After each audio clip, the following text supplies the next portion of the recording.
Bom dia.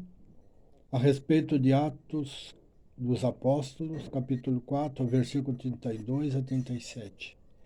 Então, os mais ricos davam suas propriedades de forma tão liberal que levou a sugerir o socialismo radical na comunhão dos bens.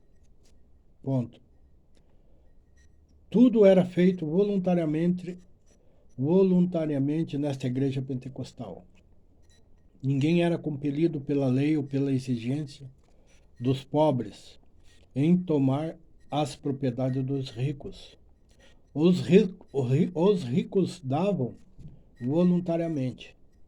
Foi uma experiência em sua pequena comunidade. Todos estavam cheios do Espírito Santo. Então, essa era a igreja pentecostal primitiva, bem diferente desta igreja romana, em que as preocupações deles é os bens materiais, poder, poder terreno, etc. Política com religião. Ponto. Quer me parecer que eles não têm auxílio espiritual para terem seguidores. Por que eu digo isso?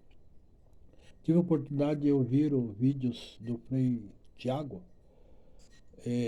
Então, a visão dele é totalmente contra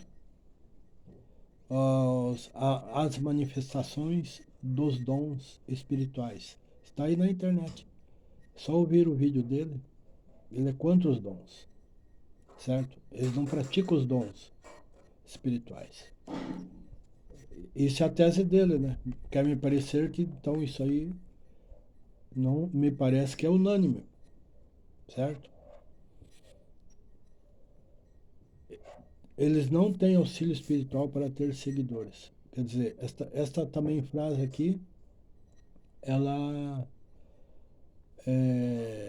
tem muita controvérsia, certo? Isso não quer dizer que Deus não opera, não pode operar na igreja católica. Claro que pode. Se alguém utilizar os dons, que a Bíblia diz, né? Sede santo que eu sou santo, certo? Então, quem estiver enquadrado na santidade, na pureza, Deus vai usar os dons. Diferente das ordens, das políticas, do cotidiano, do dia a dia deles, que eles não praticam os dons espirituais, certo?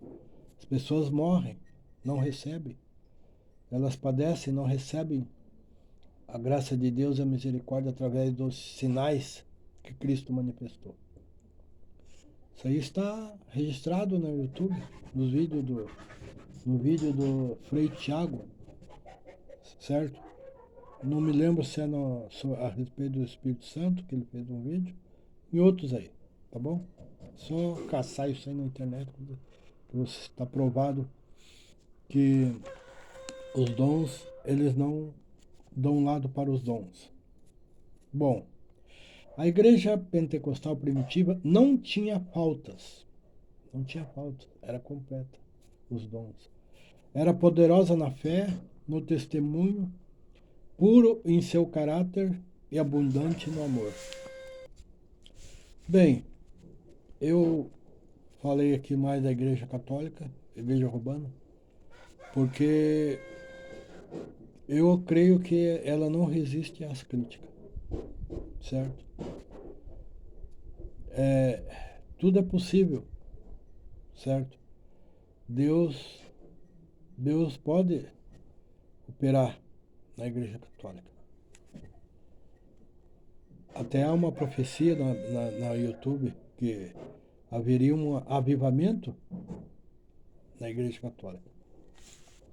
Então, quem sou eu para contender com Deus? Não estou aqui para derrubar a Igreja Romana, mas ele se coloca como os verdadeiros e são, a meu ver, são falsos.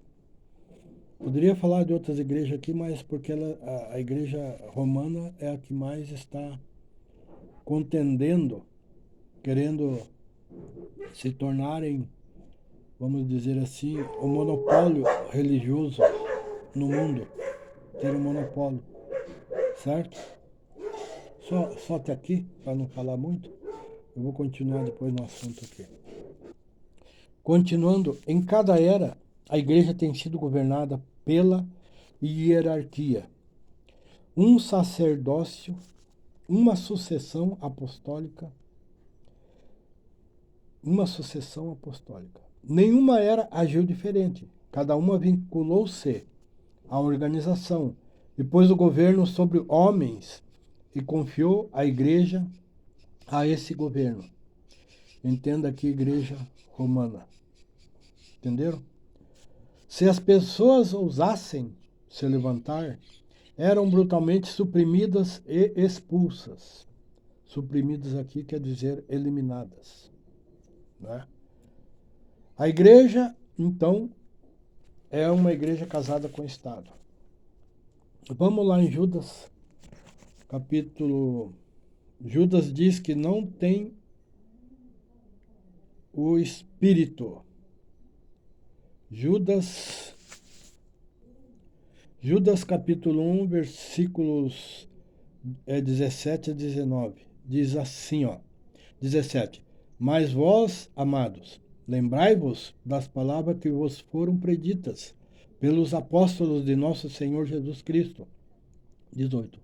Os quais vos diziam que nos últimos tempos, ou no último tempo, haveria escarnecedores que andariam segundo as suas ímpias concupiscências.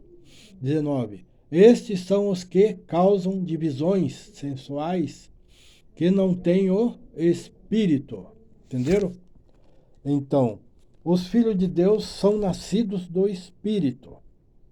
Certo? Estes, aquele que eu estava falando que não tem o Espírito, estes não têm o Espírito e, portanto, não são filhos de Deus. Bom, isso aqui por analogia no contexto, certo? Não sou eu que estou dizendo, isso aqui é um consenso espiritual no mundo evangélico, certo? Não são palavras minhas. Eles estão mortos.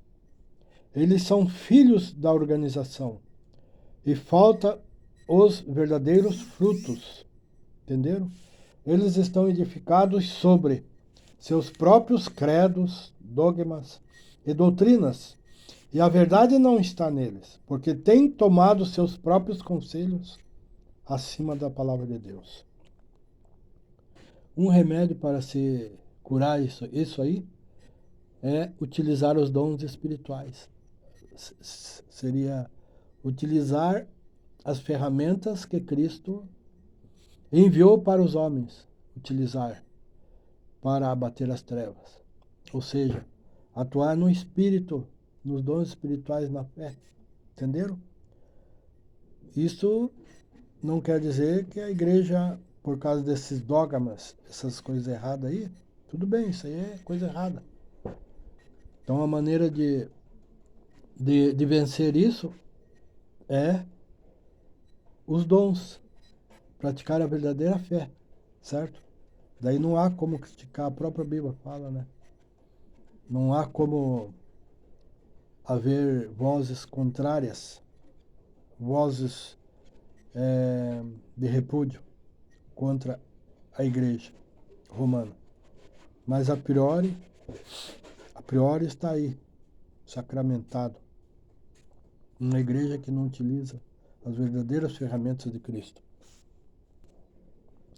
Então, novamente falando aqui, eles estão edificados sobre seus próprios credos, dogmas e doutrinas, e a verdade não está neles, porque têm tomado seus próprios conselhos acima da palavra de Deus. Entenderam?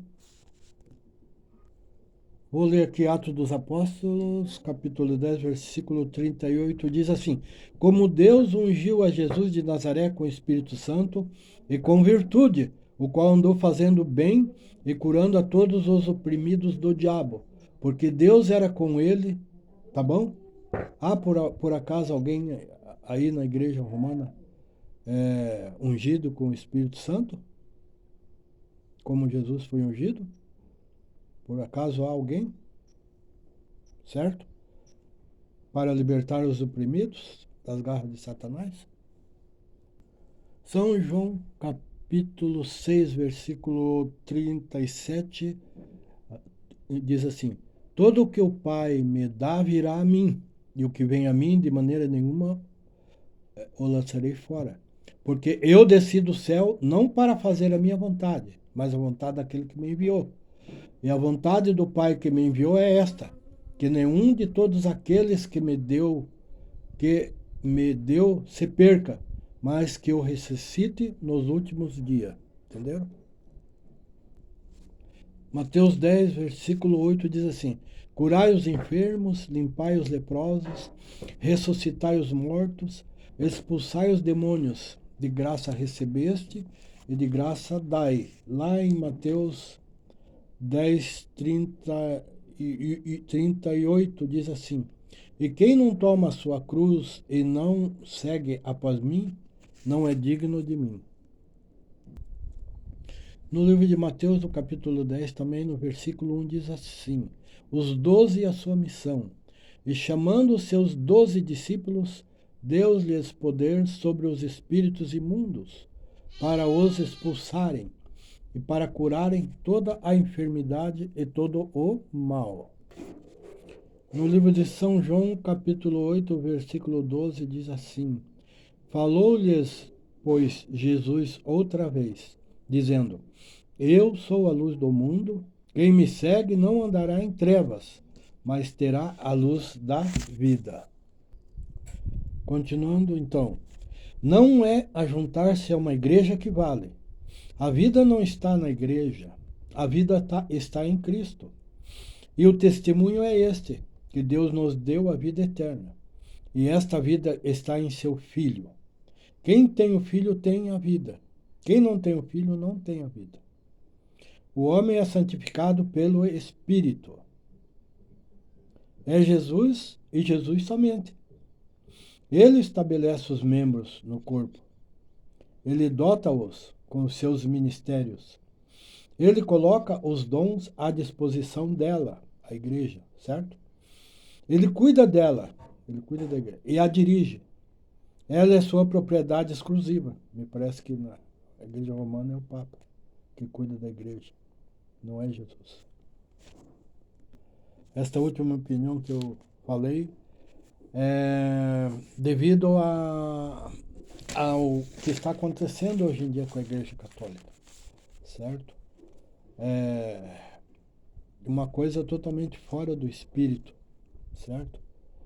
A liturgia, tudo, estão até criando uma nova religião, quer me parecer, com certeza que é sem Jesus. O próprio Papa descartou Jesus, entenderam? Por isso essas afirmações. Agora eu creio que aí há sementes de Deus. Deve ter homens aí que tem um chamado de Deus, certo? No meio do joio deve ter um trigo aí. Então esses trigos, eles têm que se manifestar. Porque o próprio dirigente da igreja, ele descartou Jesus, a nova religião, uma religião mundial, certo? Uma religião mundial sem Jesus, certo? Isso aí é um outro assunto que não vamos abrir essa discussão aqui agora. Vamos para o próximo vídeo.